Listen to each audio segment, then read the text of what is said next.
And I'm glad to be here with you today to present the World Heritage Site Managers' skills as well as lifelong learning opportunities.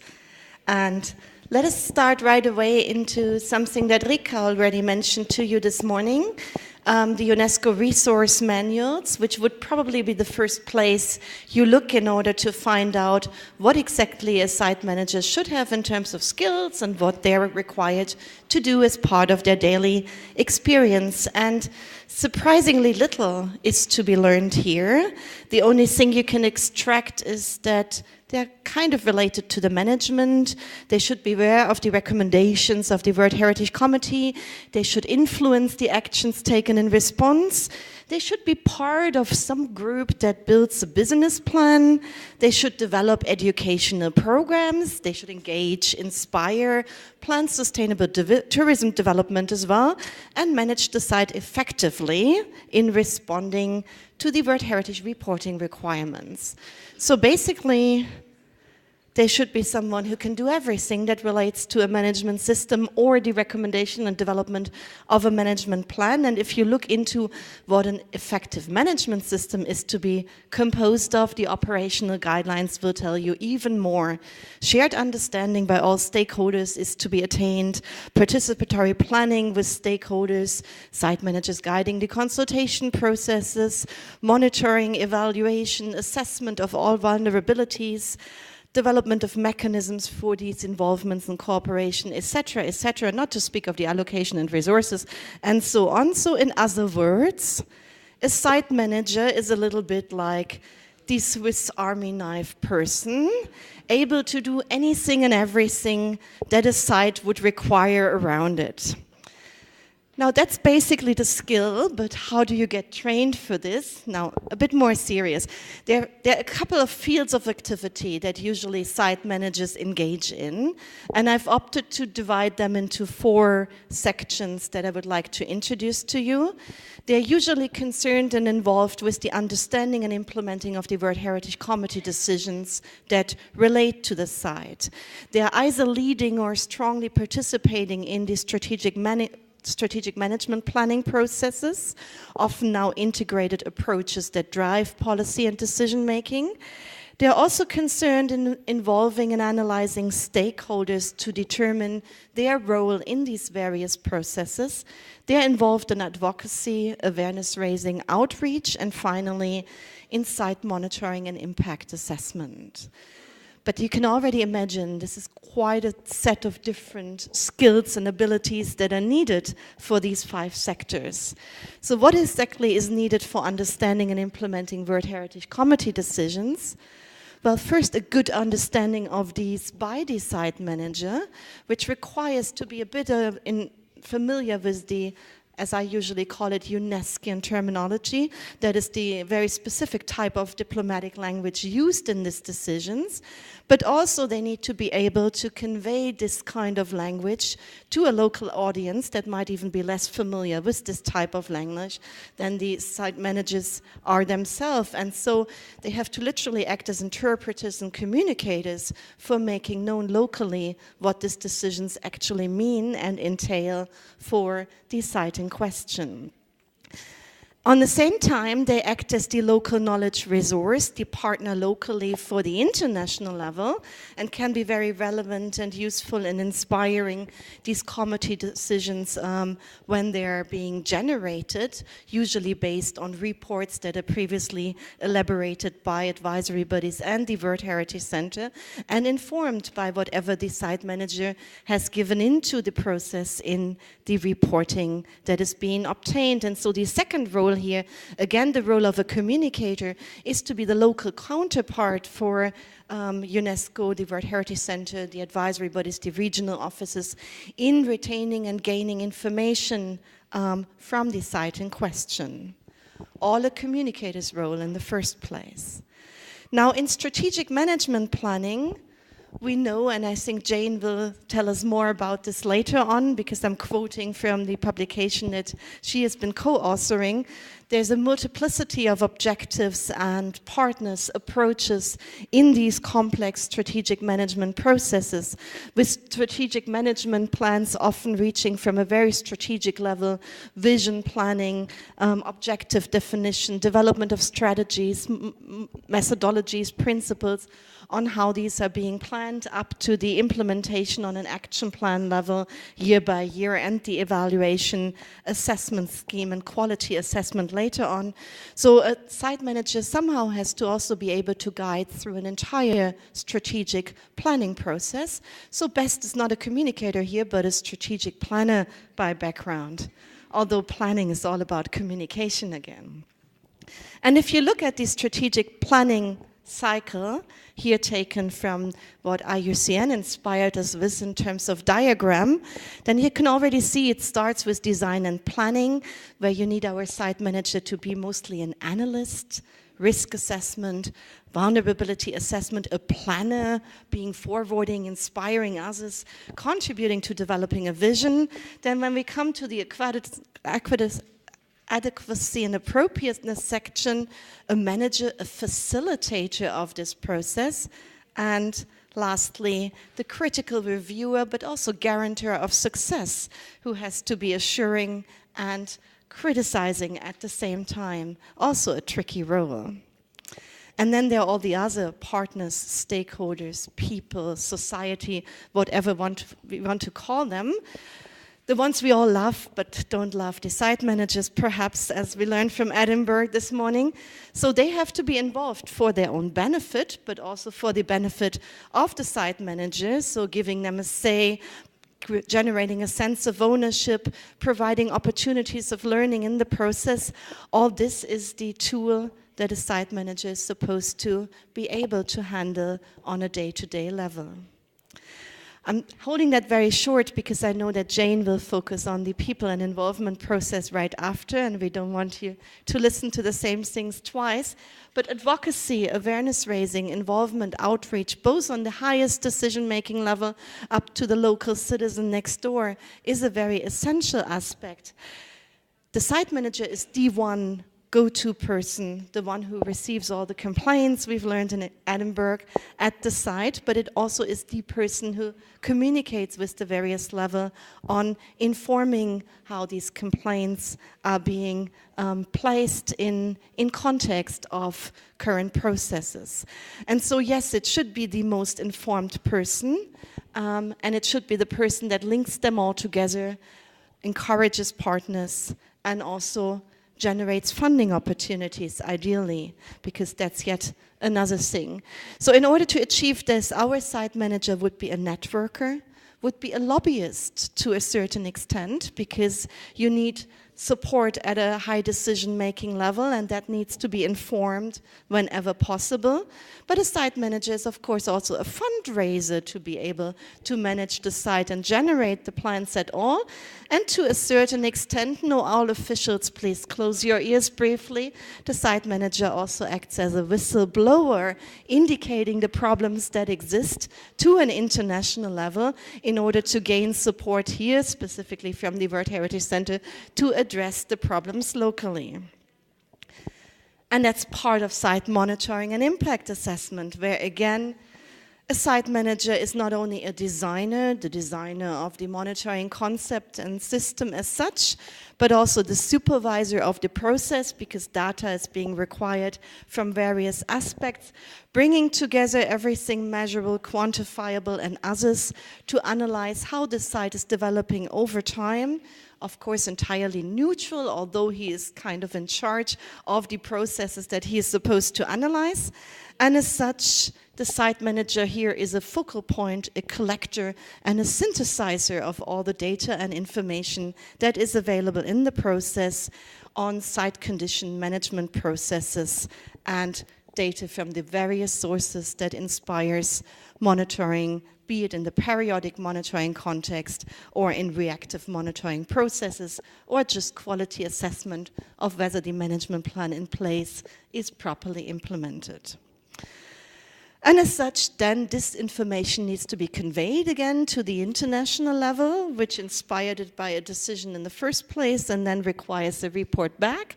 And here our site manager needs to be one who writes well and has reporting abilities, and that of course in English and French, not in a local language, so that they can compile the site's response to all the requirements that were outlined at an international level in form of a state of conservation report or periodic reporting and monitoring process. So again, our site manager is a bit of everything, the genius person that is at the same time an interpreter, communicator, knowledge source and counterpart, a strategic analyst and planner, manager and facilitator, critical reviewer, guarantor of success, an analyst, partner, reference and empathic support, lobbyist, public relations specialist, fundraiser and whistleblower, a designer, facilitator and supervisor of monitoring and impact assessment, focal point, collector, synthesizer, report author, compiler, and everything else. So that's basically our site manager, and that's why some of our colleagues from the World Heritage Center have nice coffee mugs saying SM does not stand for site manager, but literally for Superman, because that's what we're looking for. But how? Now there's different levels of desperation that a site manager might express in their office on a daily basis, because as you might follow easily, if you wanted to look for this person in a job profile, you would get very few applications, because there are very few people on this globe who really have all these abilities and bring them together. And that's why it's even more important that there's agencies and institutions recognizing that these people require some external assistance in their daily jobs and provide training wherever possible to enable them to actually handle the requirements and pressure that a site manager faces on a daily basis. Now there's 3 different approaches to training site managers, which is quite interesting. There's the approach to train for a distinctive professional profile of a site manager. This approach, however, often looks at a site manager in a rather conservative context, really believing they're only supporting the curatorship, protection, and administration of a heritage site. Then there are the conservation and management specialist approaches, which programs and approaches to training, considering that conservation and management skills are really the key of what a site manager needs to deal with on a daily basis, and hence this should be the basis with an add-on for everything else. And then there's an approach to rather train generalists, the people who know a little bit of everything but nothing really, meaning that they can deal with all these fields and at least understand who they need to involve whenever they don't know, but not really being experts in any of the areas related. Now there's different training programs. You can be trained for the distinctive professional profile both at an undergraduate and postgraduate level at universities. Also, programs focus on training conservation and management specialists, and there's very few programs who've actually looked at the heritage field aiming at training generalists at a postgraduate level. And both the conservation and management specialist and generalist approaches you also find in mid-career training opportunities. So looking for distinctive professional profiles, and I'm just giving you one example, there might be many more. The one I've picked is the one from the City University in Hong Kong, which teaches a Bachelor of Arts in Cultural Heritage Management. Really consider heritage management an isolated discipline that can be learned from scratch off. This is also mostly focused on aspects related to art history, conservation, archaeology, and a bit of management skill. And hence, a person emerges from these programs being focused, trained for a somewhat conservative but relevant approach to heritage management. In the conservation and management specialist approaches, and this is one of the approaches my university is also offering, so forgive me for taking my own institution as an example.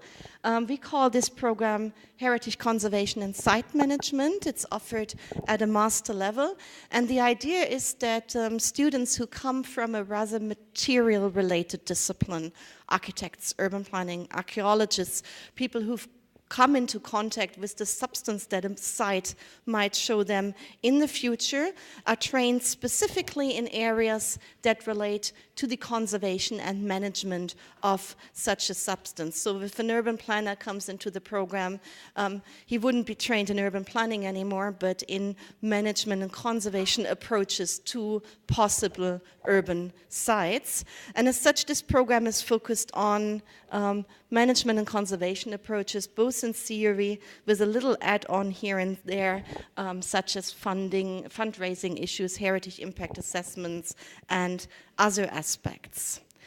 And conservation and management specialists also are focused quite frequently on in mid-career training.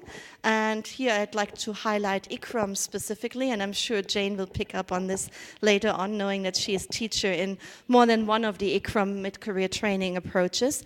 They are also attracting specialists who already have a conservation background, a management background, who are exposed in this particular field, and then get specific skills that will help them in their day-to-day life and their role as heritage site managers. And then there's the generalist approach, which might be seen as a bit of an experimental approach, which is also one we're trying to focus on in our institution at BTU Cottbus, and we've called the generalist approach World Heritage Studies, which is not a generalist name, but we're focusing on everything that might somehow be related to what you encounter in being related to a World Heritage Site.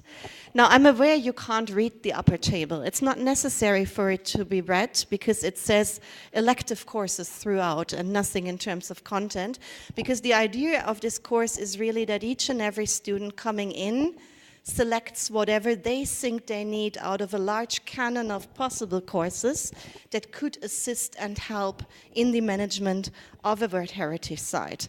And these courses are organized in 4 different areas, and we call these areas humanities, arts and architecture, natural heritage, and management. And each of these areas has like between 5 and 7 different subject disciplines that you can elect from. The key idea is that the student knows what they need, which not every student knows. And so this can be a great success, and it can be a great failure, depending on how qualified the person is who comes into the program to have a real vision of what they want to go to, what they will need in their professional career, and what kind of courses they want to take away to do this. And so we have students who are lost in the variety of opportunities and cannot quite relate why they might have a benefit in taking a heritage legislation, a heritage marketing, a heritage fundraising course, and leaving out the conservation part of it. And we're having students, usually the slightly older ones, who come in with professional experience and who really appreciate the variety of what is offered to fill in the gaps of all their weaknesses in their professional profile and enable themselves for a larger leadership or management task. And then we're now trying, and this is the new step ahead, and I only need 2 minutes more, so if it says anything less than 2, I have a problem. No, it doesn't. The training of generalists is something we're now also approaching in a new platform format, because we're just designing online training modules of 3 months each. 3 months is not 3 months present time, but it means 12 weekly sessions, each of which needs about 6 hours to work on. So it's something that is parallel to a career that you can study in the evening. And these online training modules organized with the Institute of Heritage Management and the International Academy of World Heritage, we are just in the process of establishing, will be available from hopefully October this year for registration, and they are designed for World Heritage Site Managers or site managers of sites who desire a World Heritage status in the future, really trying to bridge this gap between lots of demands in areas that a World Heritage Site Manager may not have been exposed to previously, and trying to convey a skill set for exactly these areas.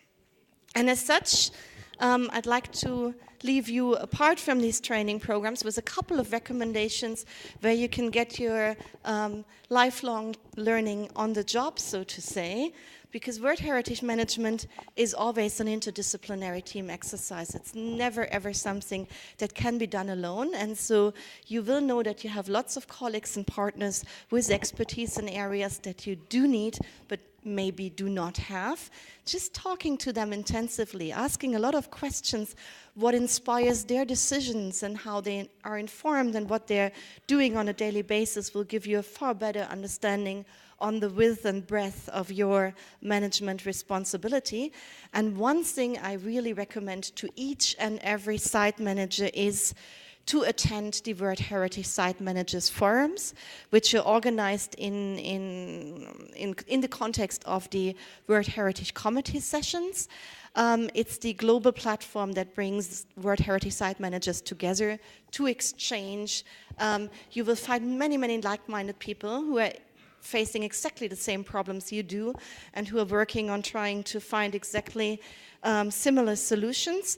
Unfortunately, this doesn't seem to happen every year. It was organized in 2017 and in 2018.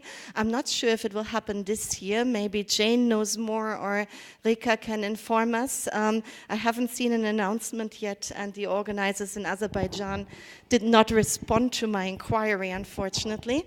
But even if it does not take place, the second recommendation is attend the World Heritage Committee meetings, because even if they don't have a site manager forum, there will be other site managers present.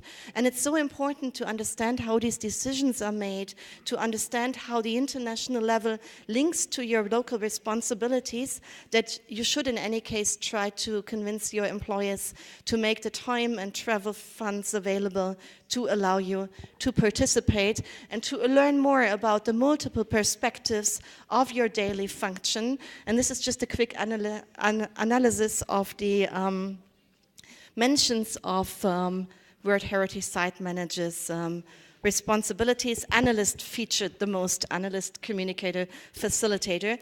But again, that's something that might differ from each of your sites, and you will have to define for yourself. Thank you very much for making this time available.